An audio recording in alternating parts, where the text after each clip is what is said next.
Hello guys, welcome back to the channel. As you're watching this, we've probably started our European tour already, but as I promised you in a previous video, there are still a couple of build videos that I just want to put out to complete this build series.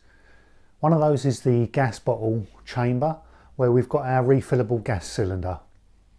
Before we get started on this gas cupboard, I just want to say that the location of the filling point on the side of my van, it was not the wisest of places to put it. And in hindsight, if I was to build this van again, I think I'd find a more suitable location for that. And if I was to do it again, what I would do is put a bracket down at low level underneath the skirt of the van. I'd put the high pressure hose through the floor and I'd have the fill point down at low level underneath the van. I wouldn't have it in the side of the van at all. I mean, it's not a problem because I've made a completely sealed enclosure, so any of the high pressure hoses and that are within my gas chamber, but I would seriously advise not to put it where I've put it. So don't follow what I've done in this instance, just on the location of that connection. Make sure that it's either in the skirt below the floor or underneath the van. I think those are the two best locations. I've seen other people put it inside their van, you know, on the end of a kitchen unit in that side sliding door. I've seen a few people do it like that. That is definitely not a good place to put it. You know, we've filled up our gas bottle a couple of times now, and when you disconnect that hose, the pressure of the gas in that hose is released into the atmosphere, and if you've got the connection in your van, all of that gas goes into your van. There's nothing you can do about that. So I strongly advise not fitting the refill point on your kitchen unit. Definitely fit it outside your van, and as I've found out, what I would do in future is fit it underneath the van out of the way. You can't go wrong then. As with my previous gas video, I'm using the European regulations for motor caravans and leisure vehicles. I'm doing my installation in accordance with those standards. I think, you know, those standards are there for a reason, to make this system safe for us. So why would I want to put it in any other way than to follow those rules and regulations? And then ultimately, when the system is complete, it's best to get the whole thing checked out by a qualified engineer, get him to sign it off and give you a certificate. And that way you're 100% covered and there's not going to be any issues. Right, that's all the legalities and the regulations out of the way. Let's have a look at how I built this gas chamber. The manufacturers do recommend that this gas connection is fitted below the level of your floor in the skirt underneath the vehicle. The reason for that is if this connection ever did leak, then gas would escape into the inside of the vehicle. But what I'm going to do is I'm going to build a fully sealed gas enclosure for the gas bottle, and this connection is actually going to be inside that enclosure. So if this did leak at any stage, it would only leak into the enclosure where the gas bottle is, and then there's a vent through the floor. LPG is heavier than air, so that will drop out of the vent through the floor. And then I'll make sure that this is all sealed so that nothing can get into the skin of the van, and it's all sealed into this enclosure where the gas bottle is.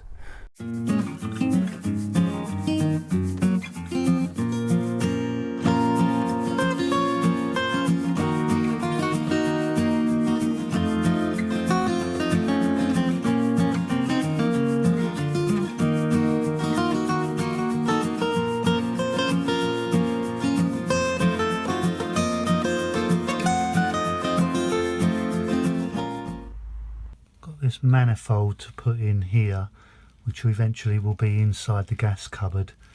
So I just want to cut these two 8mm pipes exactly at the same point. I'm going to put my little square here, line it up with the end of the one that I've just cut, and then mark this one down here,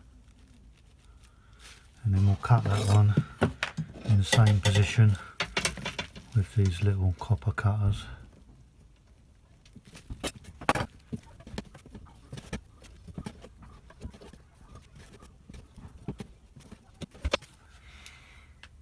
That's left us with a couple of nice ends that we can now put into this manifold.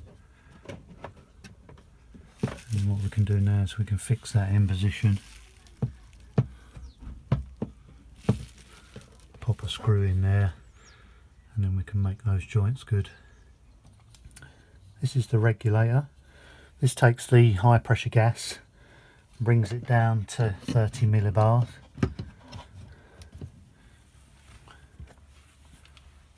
This is also going to be fixed inside the gas cupboard.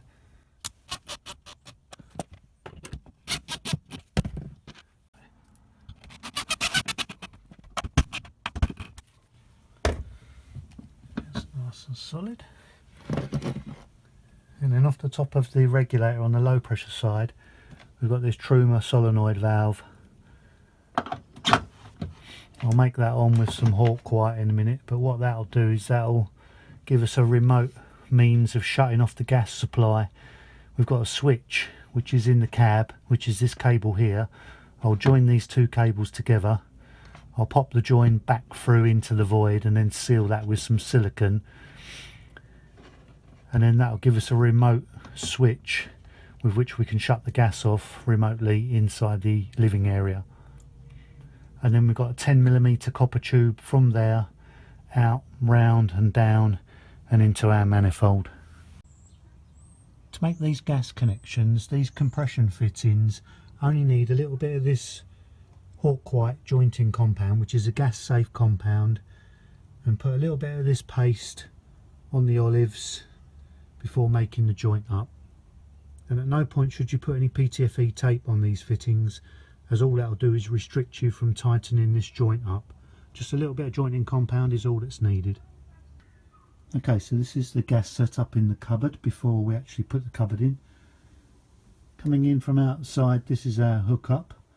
This tube is sealed right to the skin of the van, so no gas can escape into the body of the van. This is the high pressure hose which will go onto our refill cylinder. This will connect onto the cylinder, and then the other end of that, also still on the high pressure side, this hose off of the cylinder up to the regulator. Regulator will reduce the high pressure to low pressure. Then we've got the gas solenoid valve. That's the remote shut off for the gas. And then we've got, I've just bent this little bit of 10mm pipe round and then down to the manifold. And then we've got our two lines that go off into the van. And then after this point, there's no other joins in these two copper pipes until they get to the appliance at the other end. This top one is labelled up for the cooker, and this bottom one is the water heater. So if you do get any problems, we've got sort of three means of isolation. We can shut off the solenoid valve in the living area remotely, or we can come into the gas cupboard. We can obviously shut the isolating valve on the bottle, or we can shut any one of these two isolating valves. And there, lastly, there's our dropout vent already installed. When we build the cupboard, we'll seal all the inside of the cupboard with mastic, and then if there's any leaks on any of this equipment, it'll all vent out through that dropout vent. What I'm doing here, for the purposes of this European tour, we're going to be living in the van full time. We're not actually going to be taking a motorcycle on this particular trip. I'm going to be putting some city bikes in here, just bicycles. So what I want to do is I want to enclose the back of the garage. This framework's all screwed together, so in the future I can remove this if I want to put motorbikes in there for some of the track day trips or Isle of Man trips, things like that. So this is a kind of a temporary solution just to enclose the garage space, just so when I open the back doors, if we're in a nice location we want to take full advantage of the view, I haven't got all of the garage and all the contents on display to the world. So I've got some leftover furniture board in there. The two side panels left and right are going to be fixed panels, and then I'm going to make a set of double opening doors in the middle to give us still plenty of access to that garage space. And I'm also going to form a gas cupboard on the left hand side there where the gas supply is, and I'll put a separate little door on there, and that'll be a sealed chamber for the gas bottle. I'm just using 2x2 CLS timber. It's all screwed together, and then the furniture board is going to be held on with pocket screws, and I'll be using the Craig jig to do that. So we're using the 15mm lightweight furniture board that we got from Moreland UK. You've seen me cut this before. I've just used a circular saw for the straight edges and then a jigsaw for the curves. Just got a little bit creative and cut a few notches here to get around some of these features on the rear doors, and I've also sanded a portion of this back because the rear of the van starts to curve in. You won't see any of that because once it's pushed into that carpet, all of that will disappear. But just had to shape it so that we can get it into that corner nice and neatly. There's that board pushed in now. You can't obviously see that bit I sanded off, as I said. There's a nice little neat cut around that door feature. And then what I've done with these ones is I've ground off the piece that was really useless and just made that bracket a little bit smaller. We can still hook the doors onto there, but there was a couple of like little roller guides which we don't need anymore, so I've just taken an angle grinder and cut those off. I'm just starting to frame out for the little gas cupboard. In this left hand side panel of the garage I cut an opening for a door. The regulations say that you must have at least 50mm from the floor to allow the gases to pool inside. I've gone 100mm. You know, I like to be belt and braces, so I've just done that a little bit taller. It's obviously big enough to get the bottle in and out quite easily, and I can also reach all of this important stuff on the side here, and I can reach down and get those isolating valves if I need to. Failing that, I can just shut the bottle off here quite easily. I've cut a piece to overlap that for the door. I've trimmed that again with this push-on trim, and then I've also got some sort of draft excluder strip that I'm going to put around here, which hopefully will make that a fairly airtight seal once that door's shut. All I'm doing now is with some of this CLS timber, I'm just framing the inside of the cupboard, and then we'll use some more furniture board just to do the side and the back, and I'll put a little piece just to cap the top. And then what we'll do on all these internal joins is we'll run a bead of mastic around everywhere inside that box and completely seal it and make it totally airtight. Joining a lot of this framework together with pocket holes, and that way all the fixings will be concealed within the gas cupboard.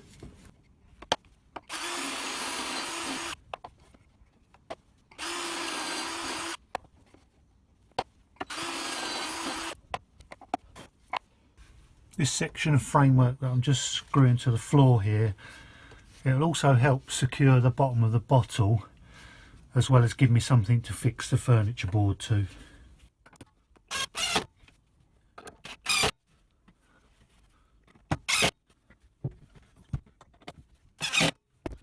Yeah, that's nice and secure, that bottle. Once these two straps are put onto the furniture board as well, you know, that bottle's going to be really secure in there.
Just at the back of the cupboard we've got those two little gas pipes to notch around, so I've marked them on that back panel, and now I've just drilled a couple of holes and cut a couple of notches out with a jigsaw.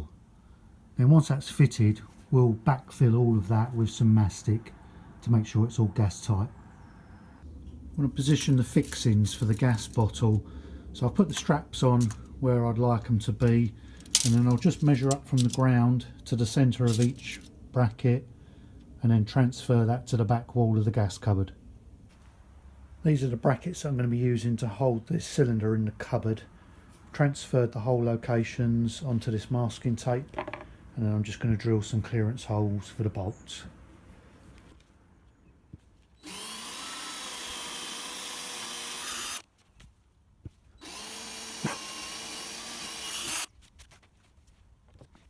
We've fixed the securing brackets for the gas bottle to the inside of the cupboard. There's some little standoff blocks. There's 2 bolts that go through the standoff block. I've drilled holes through the furniture board, and then on the other side you can see we've just got some washers and nylock nuts, and I have put a little bit of mastic in those holes just so they are airtight, although I doubt very much that any gas would get through there anyway. This is the door for the gas locker cupboard. I've gone with these kitchen style hinges again because I just like the adjustability on these. I can adjust the door forward and backwards, and also the throw away from the edge. There's a 15mm overlap all the way around this door from the frame, and then what that'll allow me to do is I'll run a piece of draft excluder on the actual frame, and then that will sit within that 15mm overlap, and that should keep this door nice and sealed.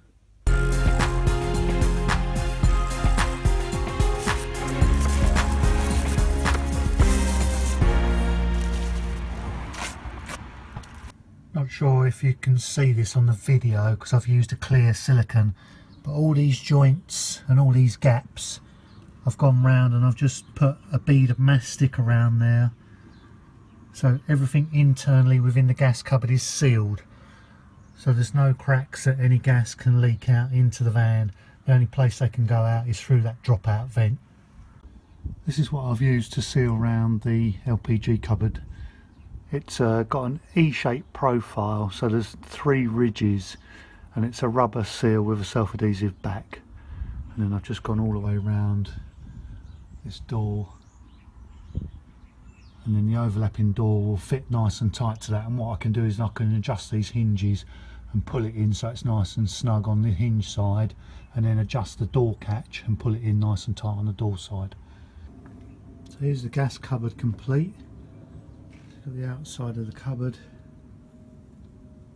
with the lid on. Here.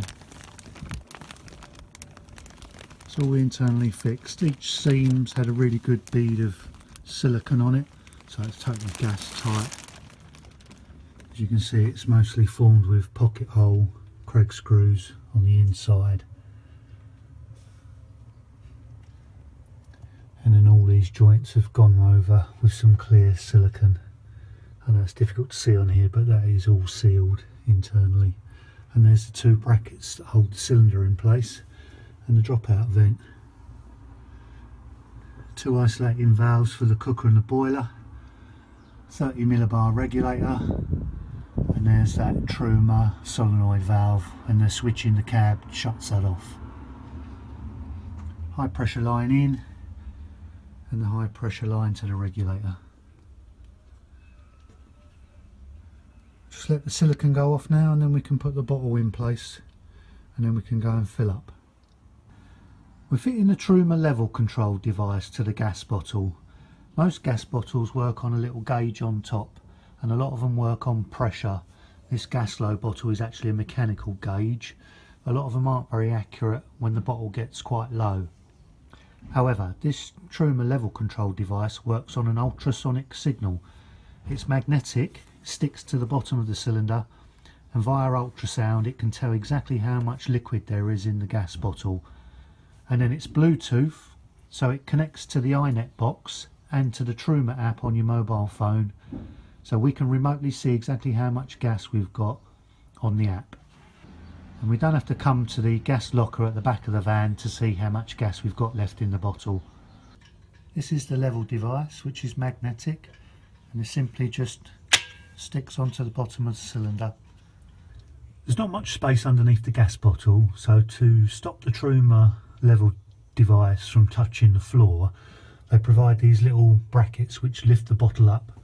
So I've just drawn a circle where the gas bottle was, and then just screwed these little brackets onto the floor, and then that's just enough to lift the bottle so that the device doesn't touch the floor.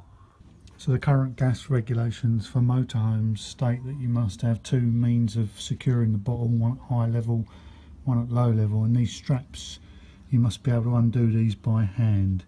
Can't be any mechanical fastenings that require, you know, a spanner or a screwdriver. So here's the Truma solenoid valve control switch. This is in the off position, and then all we have to do is flick it on. You see the little light illuminate, and now that means that solenoid valve in the gas cupboard is open and we've got gas coming into the van. And if I just flick it again, you'll hear a little click noise. You may not hear that over the switch, but you can just hear the solenoid cutting in and out in the gas cupboard. So there we go guys, that's our gas chamber at the back of the van all complete. I think we've got some great little ideas in there, and there's a couple there that we've purchased from Truma which are absolutely fantastic. You know, that gas level device coming through to a mobile app on your phone is going to be fantastic. You know, we can instantly see how much gas we've got without even looking at the gas bottle in the back there. You can also set up an alarm on that app, so it will give us an alarm when we're getting low. So that's a brilliant idea. And also that solenoid valve as well, with that switch in the cupboard inside. I think that's going to be, you know, really helpful. It's advisable not to drive around with your gas open to the van. You know, so if you go over any bumps or anything dislodges in the van, the system's not under pressure. So it's always advisable to go to the back of the van and turn the gas bottle off, or turn the gas bottle off wherever it is located in your van when you're driving around. And then when you get parked up, you can open the gas back up, you can check to see if there's any leaks or whatever, and then you're happy to camp. So with that Truma solenoid valve, we can just simply flick that switch in the cab. We know the gas is shut off at the bottle and we're happy to drive wherever. When we get to our campsite, simply flick the switch again and we've got gas available. So to summarise, there's a few things that you need to make sure that you've got included. The gas bottle needs to be in a sealed enclosure. It needs to have two supports, one at high level, one at low level. The gas enclosure, the doorway leading into the enclosure, needs to be at least 50 mil off the floor, and you need to have a dropout vent in the floor so that any LPG in that gas cupboard can vent directly to outside. And it's always advisable to put your regulator and your manifold and any fittings inside that gas chamber. And then that way, if any of those fittings do leak, it can all drop out through that sealed chamber, straight out through the vent and straight to outside. And none of that gas is going to get into the living portion of your van where it could potentially be very dangerous. The next video is going to be on the solar panels. I'm going to be releasing that within the next couple of days. And then I've got another video to do on van security. I've got a couple of things that we've fitted to the van to hopefully make it more secure while we're travelling around Europe, and I just want to go through those as well. If you haven't already subscribed to the channel, we've got over 50 videos in this build series on this Sprinter conversion. There's loads of information there for you, so please do make sure that you subscribe and check out all the other videos. If you've got any comments or questions on any part of the build, please do leave them in the comments section below, and I'll make sure I get back to you as soon as I can. Thanks very much for watching guys. Cheers!